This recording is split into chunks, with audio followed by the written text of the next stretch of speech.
ना कीजिए एक गांव की। दो पड़ोसी किसान हैं जिनके परिवार पीढ़ियों से एकदम शांति से साथ रहते आए हैं। हम्म। लेकिन आज वो अचानक एक दूसरे से भिड़ने को तैयार हैं। हम्म। और मुद्दा कोई बहुत बड़ी दौलत या जमीन का बड़ा हिस्सा नहीं है।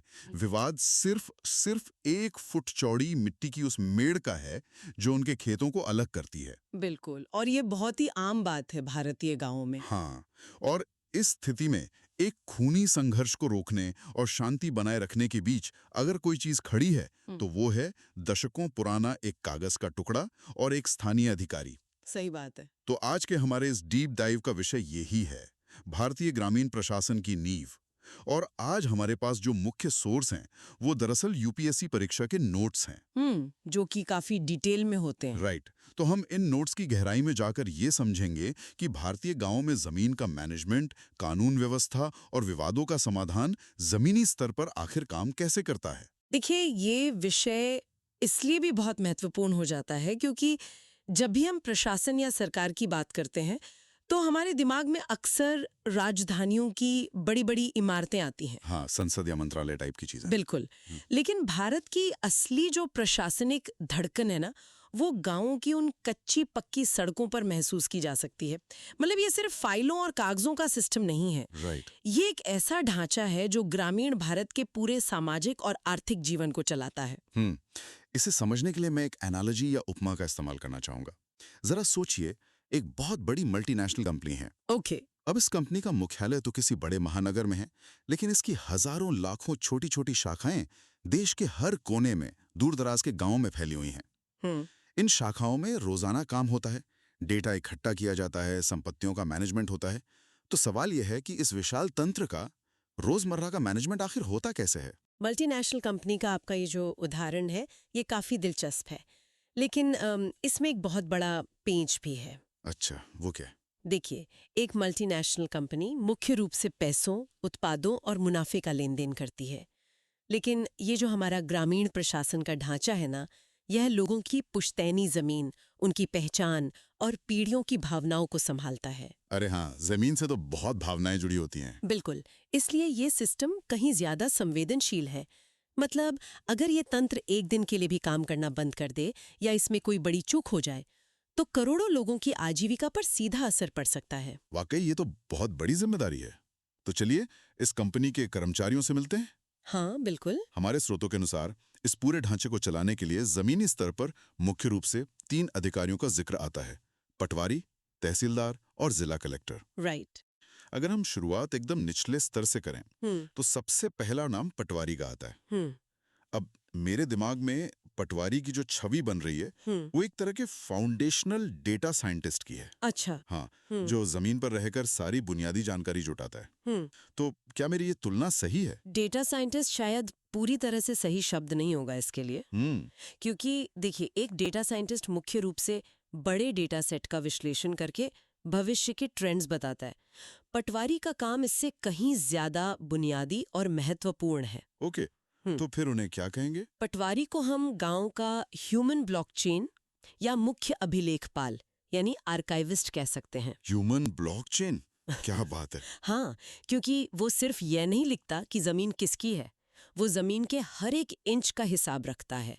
जमीन का प्रकार क्या है, वहाँ मिट्टी कैसी है और सबसे जरूरी बात, वहाँ कौन सी फसल उगाई जा रही है। रुकिए, फसल कौन सी उगाई जा रही है, ये जानकारी सरकार के लिए इतनी जरूरी क्यों है? वो जरूरी है। मतलब अगर मेरी जमीन है और मैं उस पे गेहूं उगाऊं या गन्ना, इससे प्रशासन को क्या लेना देना? उन्हें इसका डेटा क्यों चाहिए? यहीं पर तो प्रशासन का असली तंत्र समझ में आता है। देखिए, मान लीजिए किसी साल गांव में भयंकर सूखा पड़ गया या फिर बेमौसम बारिश से फसलें तबाह हो गईं। जो कि आजकल क्लाइमेट चेंज की वजह से काफी आम हो गया। बिल्कुल। अब ऐसे में सरकार को किसानों को मुआवजा देना है, लेकिन सरकार को दिल्ली या राज्य की राजधानी में बैठकर कैसे पता चलेगा कि किस किसान की कितनी फसल बर्बाद हुई है? राइट, वो हर खेत में जाकर तो देख नहीं सकते। एकदम सही। मुआवजा इस बात पर निर्भर करता है कि खेत में असल में क्या बोया गया था, और ये जानकारी पटवारी के उसी रजिस्टर से आती है जिसे गिरदावरी या फसल का निरीक्षण कहते हैं। ओह, तो ये गिरदावरी का रिकॉर्ड काम आता है। हाँ, अगर पटवारी ने रिकॉर्ड में लिखा है कि खेत खाली था तो किसान को कोई मुआवजा नहीं मिलेगा, भले ही उसकी पूरी फसल बर्बाद हो गई हो। अरे बाप रे, अब समझ में आया। मतलब प्रशासन की नजर में जमीन के इस टुकड़े की पूरी जन्म कुंडली पटवारी के ही हाथ में है। बिल्कुल। ये तो एक इंसान के पास बहुत ज्यादा ताकत हो गई। अगर पटवारी के पास इतनी अहम जानकारी है तो जाहिर है कि उस पर निगरानी रखने के लिए भी कोई होना चाहिए। हाँ, और यहीं पर तहसीलदार की एंट्री होती है। Right, middle management. बिल्कुल। तहसीलदार वो कड़ी है जो प्रशासन के इस निचले स्तर को जिले से जोड़ती है। तहसीलदार उप जिला यानी तहसील का प्रभारी होता है। तो पटवारी जो भी डेटा इकट्ठा करता है, तहसीलदार उस काम की निगरानी करता है। इसके अलावा तहसीलदार का मुख्य काम भू राजस्व यानी जमीन का टैक्स वसूलना होता है। वो ये सुनिश्चित करता है कि जमीनी स्तर पर जो सरकारी नीतियां हैं वो सही तरीके से लागू हो रही हैं या नहीं। और इसके ऊपर आते हैं जिला कलेक्टर, या जिन्हें हम डीसी भी कहते हैं। हाँ, जिन्हें हम पूरे जिले का सीईओ मान सकते हैं, राइट? हाँ, कलेक्टर पूरे जिले का सर्वोच्च अधिकारी होता है। राजस्व वसूली से लेकर कानून व्यवस्था बनाए रखना और आपदा प्रबंधन सब कुछ कलेक्टर की ही जिम्मेदारी है। मतलब सारा कंट्रोल उन्हीं के पास है। बिल्कुल। जब भी कोई बाढ़ या भूकंप जैसी प्राकृतिक आपदा आती है तो पूरे जिले को सुरक्षित निकालने, राहत शिविर लगाने और संसाधनों का बंटवारा करने का अंतिम अधिकार कलेक्टर के पास ही होता है। तहसीलदार और पटवारी उसी के निर्देशों पर जमीन पर काम करते हैं। तो ये तो हो गई हमारी प्रशासनिक सीढ़ी। पटवारी डेटा जुटाएगा, तहसीलदार निगरानी करेगा और राजस्व वसूलेगा, और कलेक्टर पूरे जिले का नेतृत्व करेगा। एकदम सही। चलिए अब वापस उस डेटा पर आते हैं जिसे पटवारी इकट्ठा कर रहा है। हमारी यूपीएससी स्रोतों में जमीन के दस्तावेज यानी लैंड रिकॉर्ड्स पर बहुत ज्यादा जोर दिया गया है। वो बहुत क्रिटिकल हिस्सा है। हाँ, और वहां दो शब्दों का बार बार जिक्र आता है। एक है खसरा और दूसरा खाता। मुझे सच बताऊं तो ये दोनों शब्द हमेशा एक जैसे ही लगते हैं। इनमें असल में फर्क क्या है? ये एक बहुत ही आम उलझन है। इसे बहुत ही व्यवहारिक तरीके से समझते हैं। देखिए, खसरा असल में जमीन के एक विशेष टुकड़े का पहचान पत्र है। ओके। मान लीजिए गांव में एक खेत है। उस खेत का एक नंबर होगा, उसका क्षेत्रफल लिखा होगा, उसकी मिट्टी कैसी है और वहां क्या उग रहा है, ये सब उस खसरे में दर्ज होगा। यानी खसरा जमीन के भौतिक सच्चाई बताता है। अच्छा, तो अगर मान लीजिए गांव में मेरे पास 3 अलग-अलग जगह जमीन के टुकड़े हैं, एक नदी के पास है, एक सड़क के किनारे है और एक कहीं और है, तो क्या मेरे पास 3 अलग-अलग खसरे होंगे? एकदम सही। उन तीनों जमीनों के अपने अपने अलग खसरा नंबर होंगे। समझ गया। और अब आता है खाता। खाता वो दस्तावेज है जो ये बताता है कि एक व्यक्ति या परिवार के पास कुल कितनी जमीन है। अच्छा। तो आपके मामले में आपका एक खाता होगा और उस एक खाते के अंदर वे तीनों खसरे दर्ज होंगे। ओह, तो मतलब खसरा जमीन का आईडी है और खाता मेरा व्यक्तिगत पोर्टफोलियो या लेजर है। बिल्कुल सही पकड़े आप। क्या बात है। मतलब अगर इसे हम आज की बैंकिंग की भाषा में समझें तो खाता किसी किसान के लिए उसकी क्रेडिट हिस्ट्री और आर्थिक पहचान का मिला जुला रूप है। हाँ, और इस पहचान के बिना एक किसान इस पूरे सिस्टम से पूरी तरह बाहर हो जाता है। वो कैसे? देखिए, अगर किसी किसान को अपनी जमीन पर ट्रैक्टर खरीदने के लिए बैंक से लोन लेना है तो बैंक वहां जाकर उसका खेत थोड़ी देखेगा। हाँ, बैंक तो कागज मांगता है। बिल्कुल, बैंक सिर्फ कागज देखेगा। खसरा और खाता, बैंक ये देखेगा कि क्या कागजों पर वो जमीन उस किसान के नाम पर है या नहीं। राइट। अगर रिकॉर्ड सटीक नहीं है या खाते में जमीन अभी भी किसी परदादा के नाम पर ही चल रही है और उसका बंटवारा आधिकारिक रूप से दर्ज नहीं हुआ है तो किसान को लोन नहीं मिलेगा। और अगर उसे बैंक से लोन नहीं मिला तो फिर वो किसी स्थानीय साहूकार के पास जाएगा। हाँ, जहां ब्याज दरें बहुत ज्यादा होती है। बिल्कुल, और वो कर्ज के जाल में फंस सकता है। मतलब सिर्फ एक कागज के अपडेट ना होने से उस किसान का पूरा आर्थिक भविष्य खतरे में पड़ सकता है। ये वाकई हैरान करने वाला है कि कैसे कागज का एक टुकड़ा जमीनी हकीकत को पूरी तरह से कंट्रोल करता है। और यही वजह है कि हमारे स्रोत भी इस बात पर जोर देते हैं कि सटीक भूमि रिकॉर्ड केवल कागज नहीं है, बल्कि ये आर्थिक और सामाजिक स्थिरता के लिए नितांत आवश्यक है। ये यूपीएससी के मेंस के पर्सपेक्टिव से भी एक बहुत अहम पॉइंट है। Economic and social stability. हाँ, क्योंकि जब मालिकाना हक स्पष्ट होता है तभी लोग अपनी जमीन पर निवेश करते हैं, ट्यूबवेल लगाते हैं या बेहतर खेती करते हैं। लेकिन देखिए, जहां जमीन है जहां संपत्ति है वहां विवाद तो होंगे ही। बिल्कुल होंगे। जैसा कि हमने शुरुआत में उस मेड़ के विवाद की बात की थी, जब दो पड़ोसी एक दूसरे की जमीन पर कब्जा करने का आरोप लगाते हैं और बात एकदम मारपीट तक पहुंच जाती है, तो ये पूरा सिस्टम जमीन पर कैसे काम करता है? ये विवाद सुलझते कैसे हैं? ग्रामीण इलाकों में सीमाओं और मालिकाना हक के जो विवाद होते हैं ना, वो बहुत जटिल होते हैं, क्योंकि कई बार ये पीढ़ियों से चले आ रहे होते हैं। हाँ, दादा परदादा के जमाने से। राइट। तो जब ऐसी कोई शिकायत आती है तो ये सिर्फ दफ्तर में फाइलों में देखकर नहीं सुलझाई जा सकती। इसकी एक पूरी भौतिक प्रक्रिया होती है। अच्छा, ग्राउंड पर जाकर। हाँ, पटवारी अपने दस्तावेजों के साथ मौके पर जाता है। वो गांव के कुछ स्थायी निशानों, जैसे कोई पुराना कुआं हो गया या कोई पक्की सड़क, वहां से नापना शुरू करता है। ओके। इसके लिए खास तरह की लोहे की जंजीर का इस्तेमाल होता है, जिसे जरीब कहते हैं। वो दोनों पक्षों के सामने जमीन नापता है और अपने नक्शे से मिलाता है। तो पटवारी वहां खड़े होकर यह तय करता है कि असली सीमा कहाँ है। लेकिन एक मिनट, यहाँ मेरे दिमाग में एक बहुत ही व्यावहारिक सवाल आ रहा है। पूछिए। जब दो लोग जमीन के लिए एक दूसरे के खून के प्यासे हो रहे हैं, तो वहां पुलिस भी तो आएगी। बिल्कुल आएगी। और हमारे स्रोत बताते हैं कि कानून व्यवस्था पुलिस देखती है। तो जब पुलिस और प्रशासन दोनों वहां मौके पर मौजूद हैं, तो क्या उनके काम आपस में टकराते नहीं हैं? मतलब प्रशासन कह रहा है कि हम जमीन नाप रहे हैं और पुलिस कह रही है कि शांति बनाए रखो। इन दोनों के अधिकार क्षेत्र कहाँ मिलते हैं और कहाँ अलग होते हैं? ये एक बहुत ही बारीक लाइन है जिसे समझना जरूरी है। असल में ये दोनों एक दूसरे से टकराते नहीं हैं। अच्छा। हाँ, क्योंकि प्रशासन यानी पटवारी और तहसीलदार का काम पूरी तरह से तकनीकी है। उनका काम ये तय करना है कि गणित और पुराने रिकॉर्ड के हिसाब से जमीन किसकी है और मेड़ कहाँ होनी चाहिए। राइट। लेकिन जब तक ये तकनीकी फैसला हो रहा है, तब तक कोई किसी का सिर ना फोड़ दे, ये देखना पुलिस का काम है। ओके, मतलब प्रशासन ये बताएगा कि जमीन तकनीकी रूप से किसकी है। बिल्कुल। और पुलिस ये सुनिश्चित करेगी कि उस जमीन पर शांति बनी रहे। बिल्कुल। अगर कोई पक्ष जबरदस्ती कब्जा करने की कोशिश करता है या हिंसा पर उतारू हो जाता है, तो पुलिस एफआईआर दर्ज करती है। पुलिस मालिकाना हक तय नहीं कर सकती, वो काम प्रशासन का ही है। समझ गया।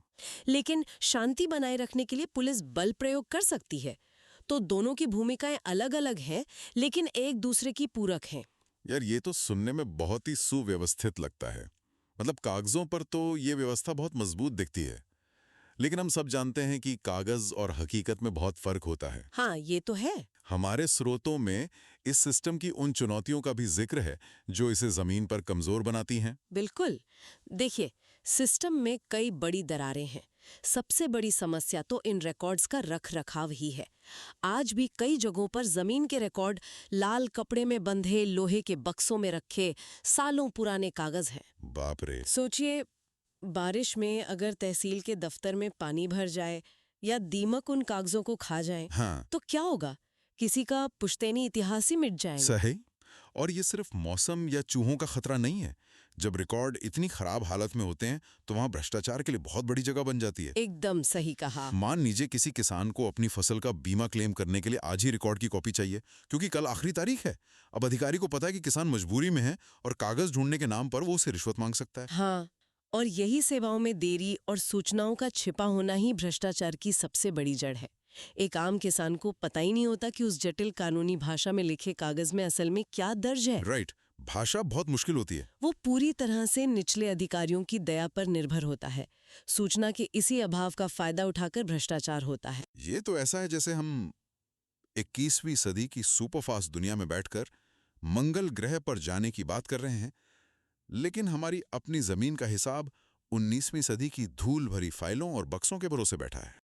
बिल्कुल। तो इस समस्या का समाधान क्या है? क्योंकि बिना तकनीक के तो इस देरी और भ्रष्टाचार को रोकना लगभग नामुमकिन सा लगता है। इसका एकमात्र ठोस समाधान है भूमि रिकॉर्ड का पूर्ण डिजिटलीकरण। और ये सिर्फ एक आईटी अपग्रेड नहीं है, ये एक बहुत बड़ा प्रशासनिक सुधार है। ओके। जब हर खसरा, हर खाता और हर जमीन का नक्शा डिजिटल होकर ऑनलाइन आ जाता है, तो तस्वीर पूरी तरह बदल जाती है। और यूपीएससी के मेंस के पॉइंट ऑफ व्यू से भी ये बहुत जरूरी है, ट्रांसपेरेंसी एंड गवर्नेंस के लिए। मतलब अब वो किसान अपने स्मार्टफोन पर ही अपना खसरा नंबर डालकर देख सकता है कि उसकी जमीन की स्थिति क्या है। उसे किसी दफ्तर के चक्कर नहीं काटने पड़ेंगे। हाँ, और सबसे बड़ी बात, डिजिटलीकरण से जो पारदर्शिता आती है, उसका कोई मुकाबला नहीं है। कोई भी अधिकारी कागज के किसी पन्ने को फाड़कर या स्याही मिटाकर जमीन का मालिक नहीं बदल सकता। राइट, क्योंकि डिजिटल में तो सब सेव हो जाता है। बिल्कुल, डिजिटल रिकॉर्ड में हर बदलाव का एक ट्रैक रहता है कि किसने और कब वो बदलाव किया। इससे बिचौलियों का काम खत्म हो जाता है और पूरी प्रक्रिया तेज हो जाती है। जब जानकारी सबके लिए उपलब्ध होती है तो भ्रष्टाचार अपने आप कम होने लगता है। ये वाकई एक क्रांतिकारी कदम लगता है। तकनीक कैसे दशकों पुरानी समस्याओं का समाधान कर सकती है, ये उसका एक बेहतरीन उदाहरण है। एकदम। चलिए, अब हमने जो कुछ भी डिस्कस किया है उसे एक बार तेजी से समेट लेते हैं। श्योर। तो आज की इस डीप डाइव में हमने देखा कि भारतीय ग्रामीण प्रशासन एक पिरामिड की तरह काम करता है। सबसे नीचे पटवारी है जो जमीन का हर बारीक डेटा, कौन सी फसल है, जमीन कैसी है, वो सब रिकॉर्ड करता है। उसके ऊपर तहसीलदार है जो इस डेटा की जांच करता है और टैक्स वसूलता है। और सबसे ऊपर जिला कलेक्टर है जो पूरे जिले का मुखिया है। और हमने ये भी समझा कि खसरा और खाता सिर्फ कागज के टुकड़े नहीं है, बल्कि ये ग्रामीण अर्थव्यवस्था की असली करेंसी है। बिल्कुल। यही दस्तावेज तय करते हैं कि किसान को लोन मिलेगा या नहीं। साथ ही हमने देखा कि कैसे प्रशासन तकनीकी रूप से विवादों को सुलझाता है, जबकि पुलिस वहां शांति बनाए रखने का काम करती है। राइट। और अंत में हमने देखा कि कागजों पर टिकी इस व्यवस्था की सबसे बड़ी चुनौती भ्रष्टाचार और जानकारी का अभाव, जिसका सबसे बड़ा इलाज डिजिटलीकरण है। हाँ, ट्रांसपेरेंसी ही इसका जवाब है। तो हमने शुरुआत एक मेड़ के विवाद से की थी और हम समझ गए कि उस विवाद के पीछे की असली ताकत उस कागज के टुकड़े में थी जो स्थानीय अधिकारी के पास था। लेकिन इस पूरी चर्चा को खत्म करने से पहले मैं श्रोताओं के लिए एक विचार छोड़ना चाहता हूँ। हाँ, बताइए। जरा सोचिए, सदियों से हमारे गांवों में एक पारंपरिक शक्ति संतुलन रहा है। ताकत उसी के पास होती थी जिसके पास जानकारी और जमीन के कागजों का कंट्रोल होता था। Power dynamics. बिल्कुल। लेकिन अब जब ये सारे रिकॉर्ड पूरी तरह से डिजिटल हो रहे हैं, जब हर जानकारी बिना किसी अधिकारी की मिन्नत किए सिर्फ एक क्लिक पर उपलब्ध हो जाएगी, तो गांव की उस पुरानी पावर डायनामिक्स का क्या होगा? वाह, ये तो बहुत गहरा सवाल है। क्या तकनीक सिर्फ फाइलों को सुरक्षित करेगी या वह ग्रामीण भारत में सत्ता के उस पुराने ढांचे को हमेशा हमेशा के लिए बदल देगी? ये एक ऐसा सवाल है जो हम सबको सोचने पर मजबूर करता है। तो खैर, आज की इस गहन चर्चा के लिए बस इतना ही।